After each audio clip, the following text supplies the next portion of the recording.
สัตว์ในตระกูลเดียวกับแมวมีขนาดใหญ่รองจากเสือโคร่ง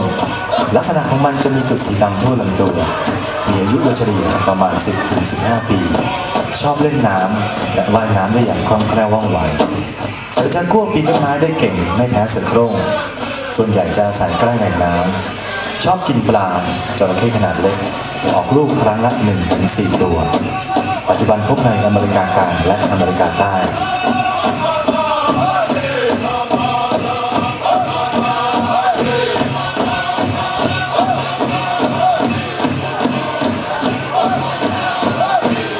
Jaguars are beautiful and powerful animals. Jaguars are mainly found in Central and South America to northern Argentina and Paraguay. The name jaguar is derived from the Native American word manli. Jaguars, unlike many other cats, do not avoid water. In fact, they are quite good swimmers. Jaguars are endangered through deforestation, mining, and through hunting or poaching.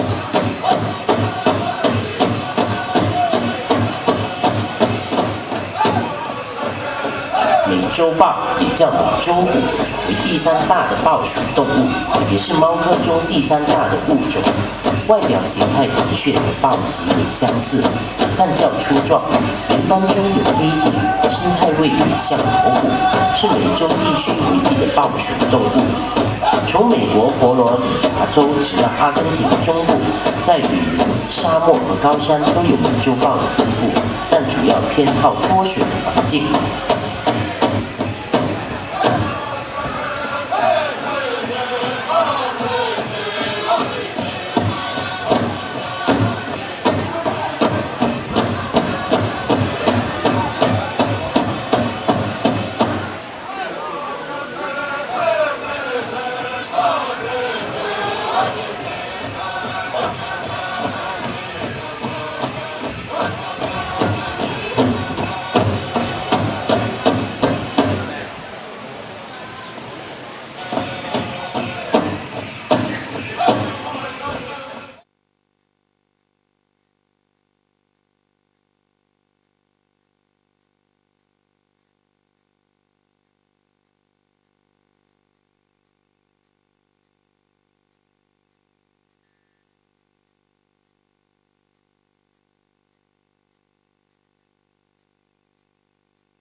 สั้นทื่อโค้งไม่ยืดออกมา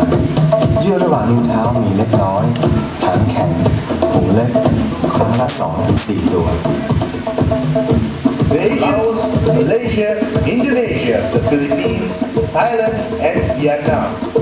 This species is primarily diurnal, although in some areas they are known to forage at night.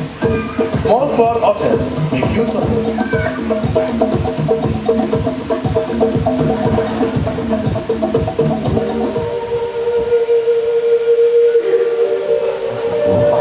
แต่ละฝูงประกอบด้วยหลายวัย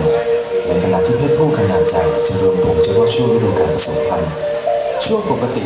Wild boars are nocturnal and can be found foraging in the early morning, just eating almost anything they can come across, including grass, nuts, berries, carrion, roots, tubers, refuse, insects, and small reptiles, and its young with intense vigor. Wild boars are a main food source for tigers in the regions where they coexist. Tigers typically follow boar groups and pick them off one by one.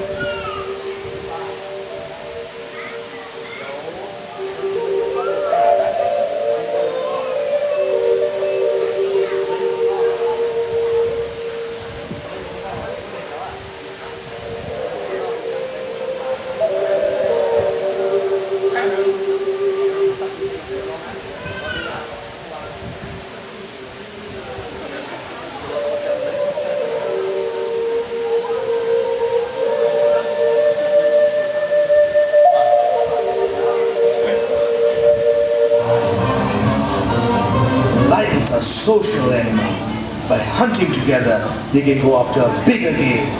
Hunting is done most frequently in the evening or early morning. Much hunting is also done at night. The moonless part of the night is preferred for hunting. Less hunting is done during the day due to the heat and the better chances of being spotted by the prey. It is often observed that the male will eat first and then the females. This way, the males get big and strong. However, males get somewhat clumsy, and this combined with the big mane makes them less adept hunters. Males rely on females to be the main hunters of their food.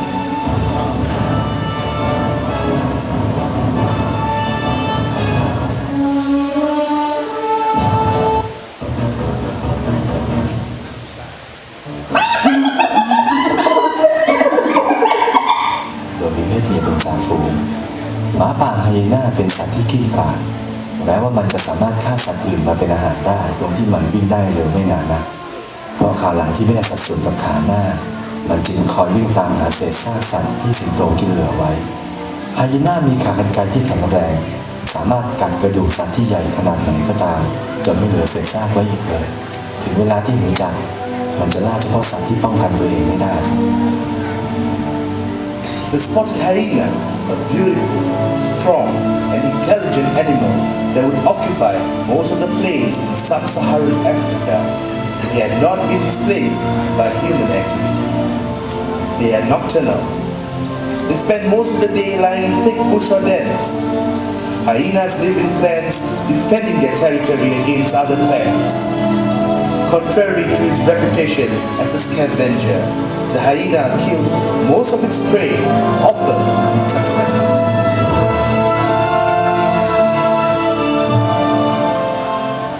มันมักนอนอยู่ตามโรงไม้สูงชอบออกหากินตามลำพังและอยู่บนต้นไม้เป็นส่วนใหญ่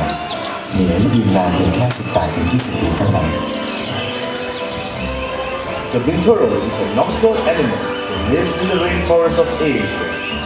It can hang upside down from branches of trees and also balance using its very prehensile tail. It eats primarily fruits, but has also been known to eat eggs, shoots, leaves, and small animals such as birds and rodents. 来自马来语，一种灵猫科动物，像熊。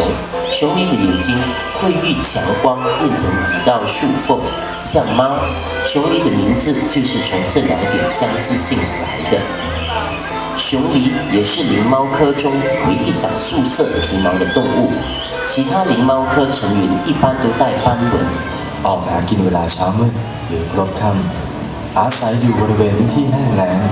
ทุ่งหญ้าโล่งที่มีต้นไม้ขนาดใหญ่ขึ้นอยู่ห่างๆและบริเวณพื้นที่รอบป่าดงดิบระยะเวลาการตั้งท้องของมันนั้นมีระยะเวลา 67 วันถึง 77 วันออกลูกครั้งละ 1-4 ตัวอาศัยกระจัดกระจายอยู่บริเวณประเทศแถบแอฟริกา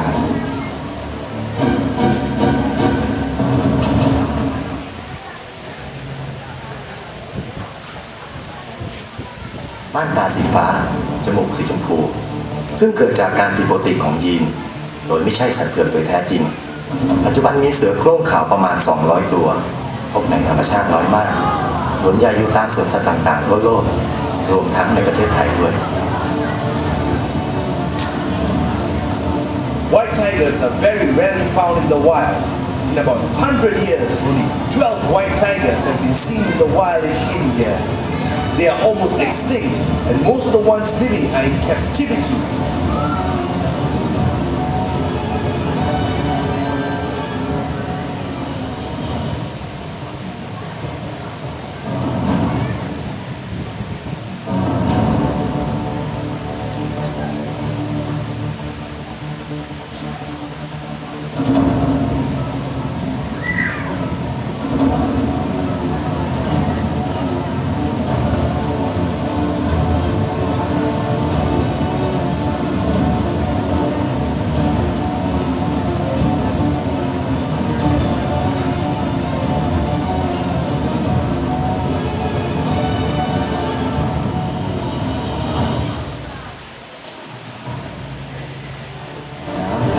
มักออกล่าเหยื่อเพียงลำพังโดยมักจะล่าพวกกวางหรือเหยื่อวิ่งไล่ตะครุบและกัดเหยื่อด้วยคมเขี้ยวและฟันกรามมันแข็งแรงเสือจะเริ่มผสมพันธุ์ได้ตกลูกครั้งละ1 ถึง 6 ตัวปัจจุบันเสือถูกล่าอย่างผิดกฎหมาย เพื่อนำไปทำเสื้อขนสัตว์และเป็นความเชื่อในการทำยาบำรุงกำลังของผู้ชาย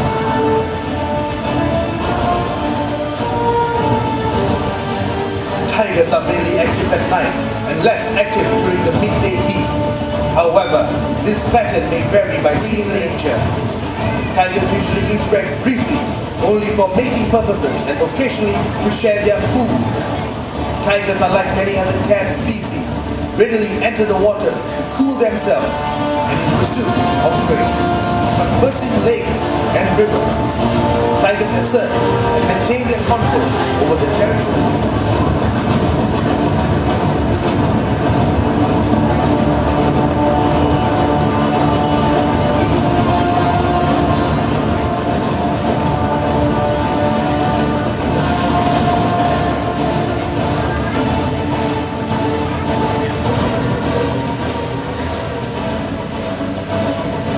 Designer 和灯光对出口区前夕 Designer and Consultant Company Limited 为您呈现晚安。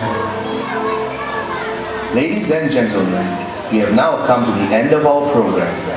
To enjoy the trip around the Chiang Mai Night Safari. We enjoyed having you with us and hope that you will be able to visit us again with your loved ones. This program is designed by the HKS Designer and Consultant International Company Limited. Have a safe journey and good night. ท่านผู้ชมทุกท่าน การแสดงของเราก็ได้มาถึงช่วงสุดท้ายแล้ว เราหวังเป็นอย่างยิ่งว่า ท่านจะได้รับสาระความรู้ ความสุข และความเพลิดเพลินจากการได้ชมพฤติกรรม และการออกหากินในตอนกลางคืนของสัตว์ป่านานาชนิดในคืนร้างที่คอยให้บริการท่าน เพื่อนำท่านไปสู่ดีในค่ำคืนนี้อย่างมีความสุข ขอได้รับความขอบพระคุณจากบริษัท HKS Designer and Consultant International และขอขอบคุณเชียงใหม่ไนท์ซาฟารีที่เอื้อเฟื้อสถานที่และสัตว์ป่าขอบคุณครับ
ตัวมันกระโดด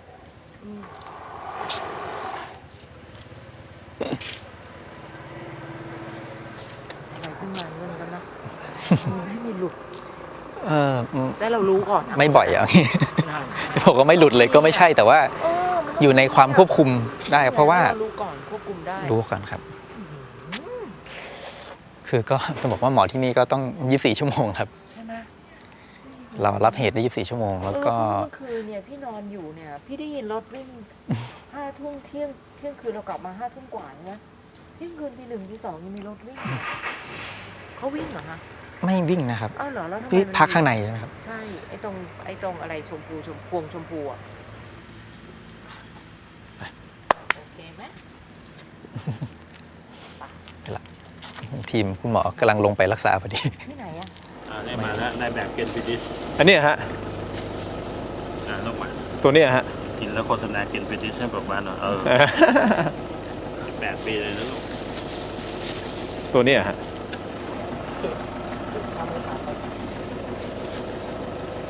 ข้างหลังอ่ะข้างหลังมา มาโฆษณาเกนฟิดิชต่อแบบนี้ ตัวนี้อ้าวแอลกอฮอล์เลยโอ้โหมาแล้วเนี่ยตัวเนี้ย เพิ่งมาโฆษณาเกนฟิดิชกันอู้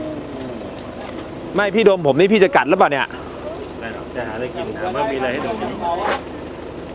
แล้วจะถามว่า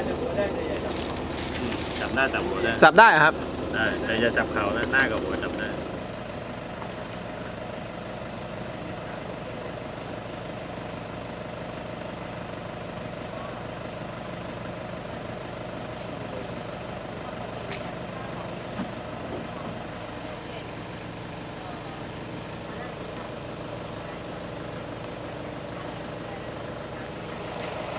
มาดูลายแถบเป็นอะไรเนี่ยยากนะอุ้ย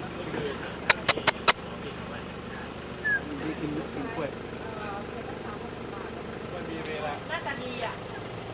จะบอกว่าหล่อเฉย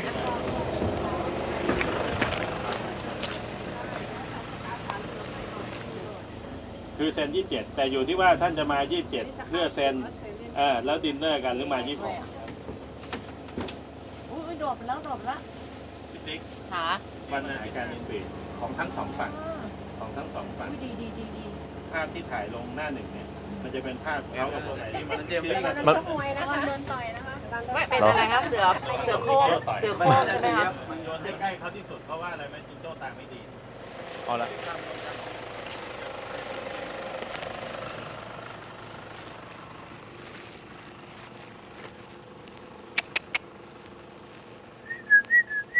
ใช่ไหมฮะ เดี๋ยวถ้าเขายืนเมื่อไหร่ กันตัวเมียและปั้มตัวผู้เขาถึงไม่เรียกผู้หญิงรักนวลสงวนตัวเขาเรียกแรดมีเหตุโยนกล้วยไปเลยเพราะแครอทมันเล็กไป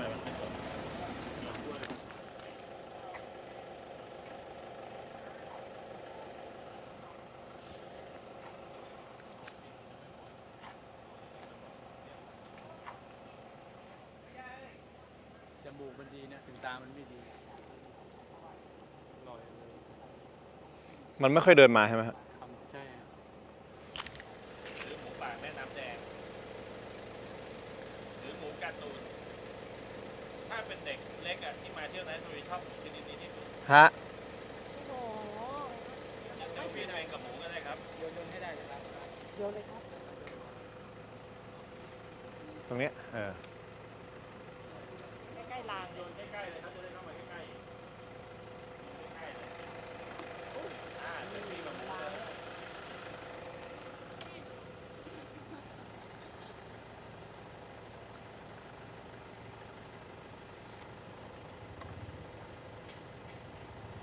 คนอื่นมันก็จะไม่มีมุมนี้ไงเข้าใจไหม มันมาพอดีเลย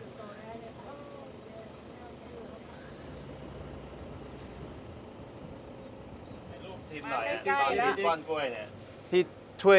เซลฟี่ให้ผมหน่อยนะ ต้องออกไปหน่อย ไม่แป๊บนึงเดี๋ยวผมจะเซลฟี่ตัวเองด้วยไง เขาเดินเข้ามากิน รายละเอียดต่างๆ ในการเลี้ยงดูในการอยู่เนาะชีวิตการอยู่ แล้วนี่คือม้าลายเตี้ยเหรอฮะ เปล่ามันไม่เตี้ยมันเด็กอยู่ อ๋อ มันไม่ แต่มันอ้วน มันไอตัวนี้ตัวแคะเลยนี่ ใ ตัวแคะเนี่ยม้าลายแคะเนี่ย ตัวเนี้ย มีนี่ด้วยเว้ยขนตาขนตาเขาสวยมากเลยะ ต้องปัดขนตา โอ้โหนี่บอกเอาผู้ประกาศเราไปทำขนตาแบบนี้เนี่ย ทำแบบยีราฟเนี่ยอยู่ที่จะเข้ามาไหมได้เรื่องของสัมมโนประชากร นั่น นี่เรา หน้ามันหล่อนะ เออเราต้องค่อยๆล่อมันมา เราต้องค่อยๆล่อมันมา นี่นี่อ่า เปลี่ยนลงไป มาเด้อนั่นแหละ นั่นแหละ ดีมากมีวิธีล่อมันมา จะถ้าโรงเรือนตรงนั้นเนี่ยจะมีไม่เชื่องอยู่ตัวเดียวคือตัวด้านในที่อยู่ด้านหน้านี่เชื่องหมด มีหน้าเนี่ย มันมีตัวสีขาวตัวหนึ่งฮะ